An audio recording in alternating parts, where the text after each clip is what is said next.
Ready start. बहनों और भाइयों, एक वर्ष पहले मैंने आपको यहाँ से संबोधित किया था।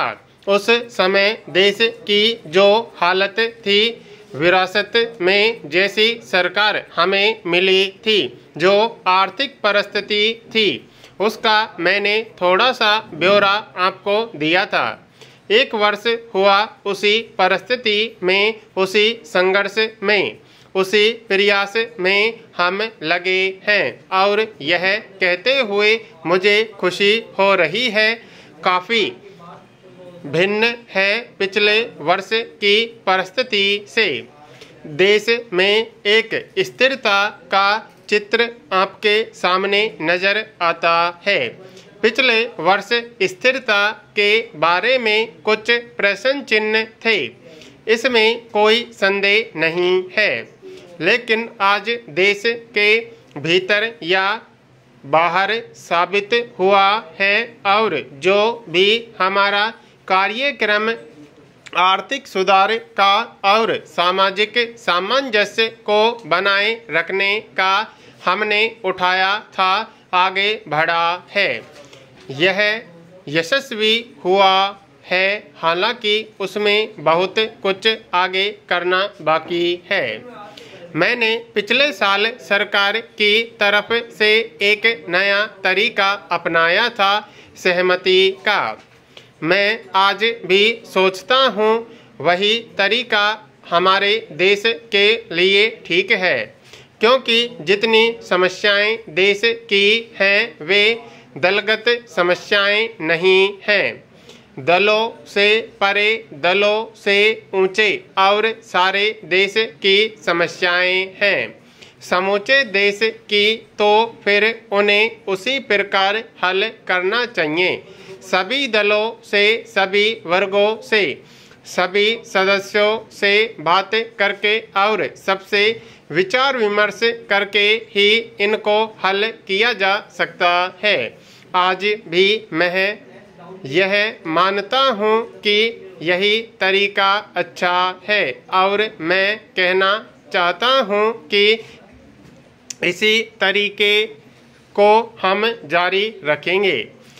जहाँ तक कि आर्थिक व्यवस्था का सवाल है, काफ़ी सफलता हमें इस दिशा में हुई है। पिछले साल जो हमारी परेशानी थी वो आप जानते ही हैं।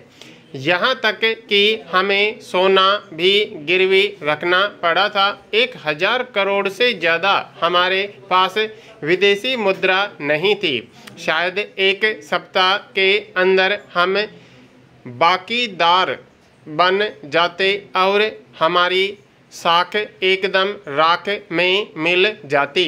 ऐसे समय में हम आगे बढ़े हैं, कुछ सावधानी से फूंक फूंक कर कदम रखते हुए, और आज मुझे यह कहते हुए बड़ी खुशी हो रही है कि हमारी विदेशी मुद्रा 17,000 करोड़ तक पहुंच गई है और बाहर से किसी भी चीज़ के आयात करने में जिसकी हमें आवश्यकता है, आज किसी प्रकार की परेशानी नहीं है।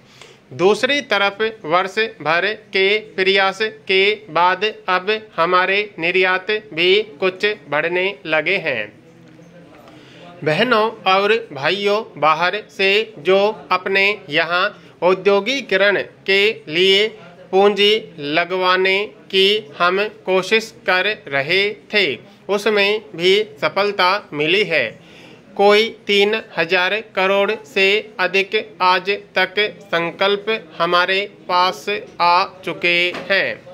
थोड़ा समय लगेगा ये पूंजी लगने में, लेकिन ये बहुत बड़ी रकम, और ये केवल रकम के दृष्टिकोण से नहीं बल्कि प्रौद्योगिकी के दृष्टिकोण से भी बहुत महत्वपूर्ण है। और इसके साथ साथ जो हमारी देशी पूंजी है यहाँ के उद्योगपतियों की, वह भी काफ़ी बड़े पैमाने पर लगने वाली है उनके जो आवेदन हमारे पास आ चुके हैं और उनके हिसाब से लगता है कि कोई 35-40 हजार करोड़ रुपए तक पूंजी यहाँ देसी पूंजी लगने वाली है, जिसमें औद्योगिकरण को और आगे तरक्की मिलेगी और उसे आगे बढ़ाया जाएगा। अभी तक डेढ़ महीने पहले तक सोच रहा था कि इस साल कुछ बारिश कम होगी, कुछ परेशानी होगी, लेकिन अब मैं सुनता हूँ कि कुल मिलाकर देश में बारिश अच्छी हुई है, अच्छी फसलें होने की आशा है। इसलिए इस बात की आशा हम करें कि एक आम खुशहाली देश में रहेगी और परेशानी से हम मुक्त हो जाएंगे। जो परेशानी आ जाती है जब बारिश कम हो जाती है, सूखा पड़ता है, परेशानी बहुत ज़्यादा हो जाती है, ये आप जानते हैं। अब मैं एक दो ऐसी बातें आपके सामने रखना चाहता हूँ जो हमारी नीति से संबंधित हैं और मैं सोचता हूँ कि उन्हें पूरी तरह से समझ लेना चाहिए।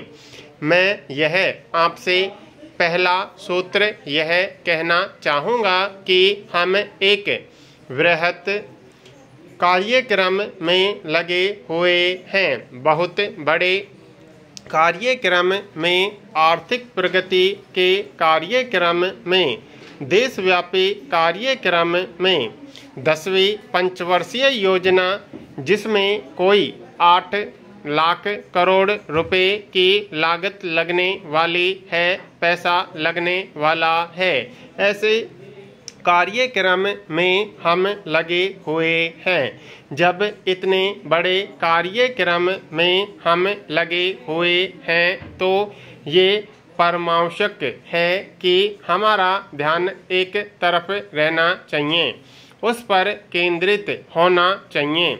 उस कार्यक्रम पर इधर उधर हमारा ध्यान नहीं जाना चाहिए।